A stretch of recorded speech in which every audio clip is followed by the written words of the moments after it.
Kaidaurabano khanna mikhubisu iraimada niyengli. Inama mikub khara mun niyenglamlaba matong mikhubina kaurakpa aduda gyan laktuna. Mikhubi ibema sira liklai hairibado. Hoi mani inama. Liklai na changlakpada iraimasu ui. Aduba ma thoina mun niyengsilude. Adumna mana iraimana phamkibaga mikhubina. Nangsu sida phamulawo se. Sida lairisi nang kakag hekpok minaba macheni aduga nangna hujik thabak tawriba nakhoi tamo henbado adugini hekpok jabi mamani ne tiklai so nokmi tawraga khumai oh aide hana khangodre ima sawi bayade ko ing launa fajari matik thoklakliba khontoka sinaso mama oining bagi changsi ireima sum hengalai wa ngangani haiba kawu makhai tiklai da hanjin yenglai Mikhubi so haifet noi aduga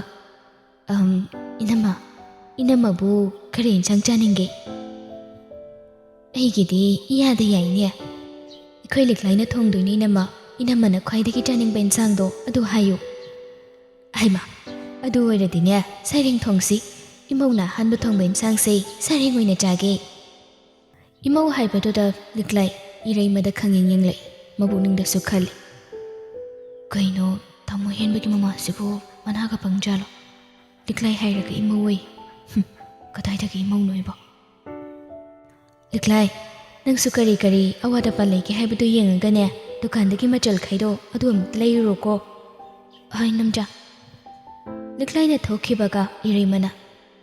Ay, Mikhubi, asidi karino. Laigi matraga chapmanay nihi. Imaw ni haibada laikay mamangda linaraga ne puthokpada may choplaro. Imausi aigi cha henbagi ohendaba yadabani ko nang Mikhubi so nokmi hairi oida inama aina soidana ba phanaba loina sillaloi kaidaurage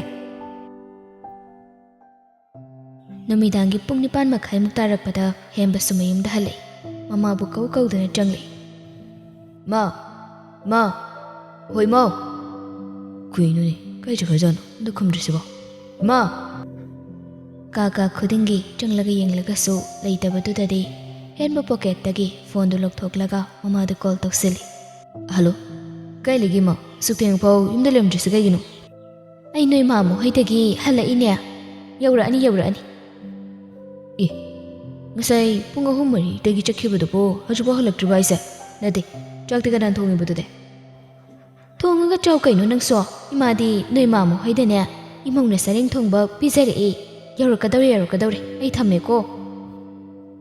Hemba machinda soli. Mana hobu chathoga, ay gini gemda thongbidaba. Uchakpuibu, chak thonggalaga mucha kidrane. Hemba kitchen lomda changlaklaga, rice cooker da chak yaw prahiduni yengi. Chak sikharu budi leramini se. Tentagini na sinatun konarani da. Plate amalauraga chak to happy. Chajik chabagi nabadi soidramni. Hairaga chak yawba plate to dining table do da thammi insang yawbra haiduna amuk yeng adubu insang di leiramde insang sidam da leiramdrena aibu insang thongi tarirne tanja da iraimasu changai aina khangabani sida leiramani se sida leire nangi sening thongbudo imongna thongbani na onthomna so hawkre ngasai wari sabada so iraimana imau haiba wahi sipan khibani Hemba su maduda thoini hena khanjiludabani handangmuksu mamani imau hairakpadudadi henbadu kananu khanna kaino imani mo na haridubu kananu aise aidi insangse inina thongbaga malure aduga nataboire hai nate ko nani na saring thongbada adumna ka hawba imanam phabu chadri ai mina thongba chain sang chabe yade habado imana khangi natro nate siboi kamai chaw hainuba hai apang madudagi hena hawba mamu nang chaba phangaroine ngaikho chak tubu chajiklu chakharo nang na chari dubo chajikni kaidagi chaksang thongala charodeno nangbu chajik chaba yada daine yadrene kaibu pai leige narsna na adum chadabani tabang na wari kai laga chaksu thongbiramdaba adu khangdana aina nupi ama thijelo haiba natro hairaga magi de singak tani hergadisi yare ayer mohor dum chajaragi Hey, Sering Tongodo, howdy howbaniko.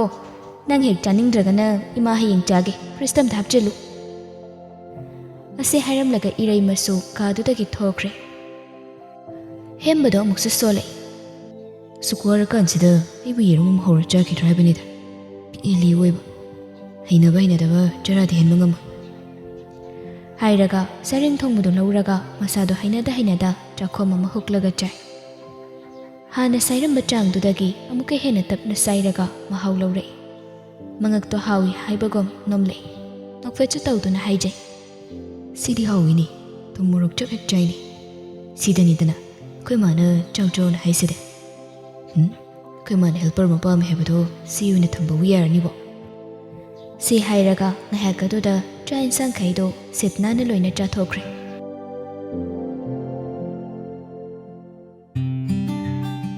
Mathangi numitni, hembagi hotel sangabagi, mayamdu koy lang nari.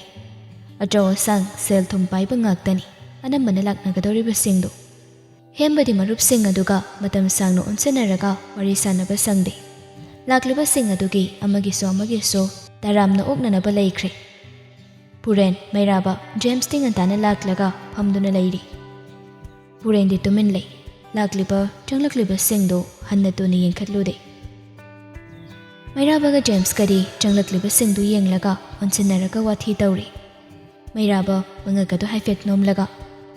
Adagi black mucho seti sing. Body isiga liter changwagi syntax tumandro. James unok mi kumlay. Hoine, mahanda malini. Matibunga bazana lauram niko. Sige kuno isi yadeb. Sibu nupaga kwerum garo. Sida lakliba sing se isa pa ibangagtani. Pisa pairam ni kayo miso. Pisa upay ra gadi, upay laiti. Tigir pazagira, namo pasoygira. Adum koyra madawni. Hoyni, adu sa chumini. Amarom da hay ra gadi henba pamise, napi kag nateda. Haydi, ikoy nupa so henba pambase, adum lay haytar. Nupa loy na dinate ko, gyan tabat koy kumbadi yawde haytay. Yung na ra gadi asoy basiyam lay na kreda. Hay ra karibu kari kanan ige, isa paraloy, natro. Mayraba na kemta hayraktabaduda James to mayraba di yenglakpani. Mayraba di chumdring ayang bamada mamit koptaba makhay yenglaga layrami. Karino khanna James yenglakpani. Ado balakliba changlakliba singdu yambana. Mayraba ni yengliba sikarambano kanada yenglibano haiba James na di khandokpa ngamde. Makut khoningduna mayraba da jab thilay. Oy, kanada nangna tumuna yengidubo.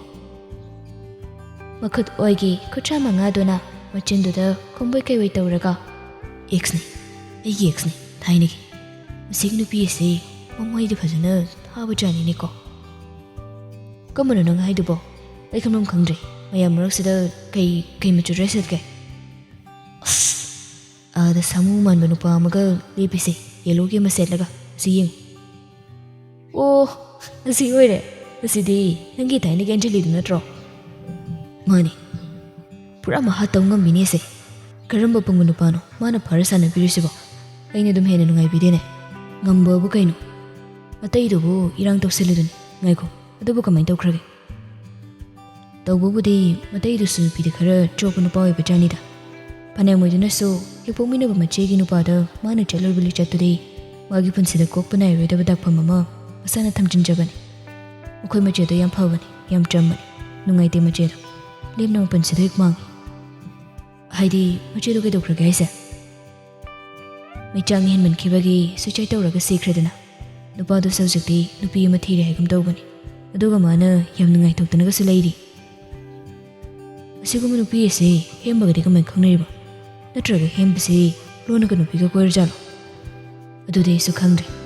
May mamana hayba dadi, nupi ban bayade, pukagat laga saw na chatki, warisa na bayade kain haybani.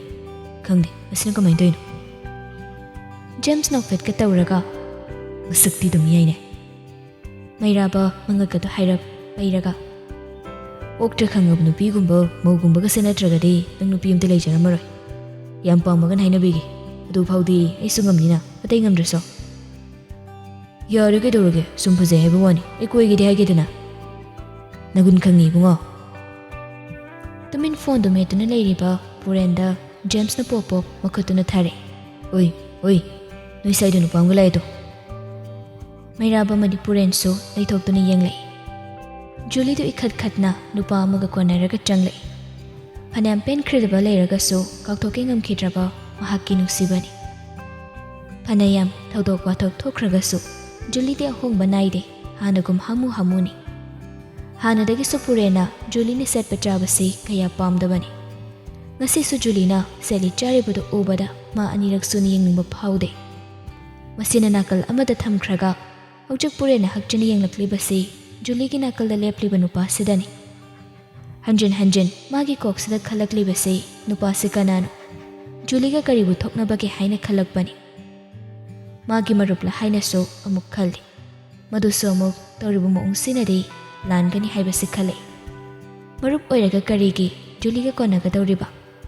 Natraga sangabasida malakani khangbagi Julie na atamnana magi mangdalena ge khanna thawengi tauribra haina muk khalli. Chahi kaya manung sinarakpa haibasidabu khanaba chainaba saunaba haibasidi masing thingamdana thoklibani. Masing yamkre purenga Julie ga khatnaba saunabasi. Adubu numit kharani leibaga adum nungsinana loinabani. Handak Julie na saukribasi puren mana kharasoi haiba ma masana su khangjai. Masi Julie gi maphamda soiraga so kanagumbi gi maphamdadi hena nungsikhibasu yai. Julie na nupa atopa koiramgani haibasi puren mana thajabasu ngamde. Lairiba uriba matau sida phawba purena Julie bo aduk thajabani. Julie na mabu kaidungda thadokloi haina khalli. Aduna hujik magi pukning wakhal sida charang naribasi nupa se Julie gi kanano haibasini. Charang na ba magi wakhal aduna mikup khara sangsara mada lairubado mairabana mabo hanjin kaurakbado da gyan khanglaklai. Kaino nang nomu kaubuta da kai mangalai dubo noi sai sinu pa to pa makoi khrabo. James na tap oklaga kaino koi bagi na tro sangaba se da mawa puraga laisa. Mapung de samaina ko lu ya bro mama na boiraga so ore ai sini. Hoine isi to man khalini ne acting se ya deba. Ngai ko puren noi ni se ta sena kai nerbo ha. Puren su taplap Julie de ge mit yeng du hongda khomlei. Kainade ibani kaina kibulaite. Mairabaga James kado phala piyangne. Adude nupasna kana. Adu se khangde imaga warisagi. Hairaga fuk hagut ke taubaga Mairabana phare. Ngaiko puren hoju matang chadi ngaiko. Dilli pamiyam sega hembagi sumai khajaki yengse. Nanga Julie ga wari saru matamda soidana sauganaragani. Aduna matang cha pama yengse. Adamna hairabadu dadi puren su tap tharaklaga tapna pham thare. Asumna mayamdusu magi phamba lepa taunaduna daineri. Hembaso speech macha ama piduna isegi program so hawkre. Kara amadi isai sakba dance tawba chana ba magi thokpa taunari. Julie magi boyfriend on silaga. Ane ai washroom amda changphigi nang leiramuko. Julie the washroom adamda lai mana thoklakpaga magi mangda puren leptuna leirambaduda Julie khangpre khangi. Kaigina nangna aigi lambi thalise hando ai chatki. Julie chatke tawi purena khamlaktuna aigi wangi pakum piramko. Nangi kari karamba wahangi pako.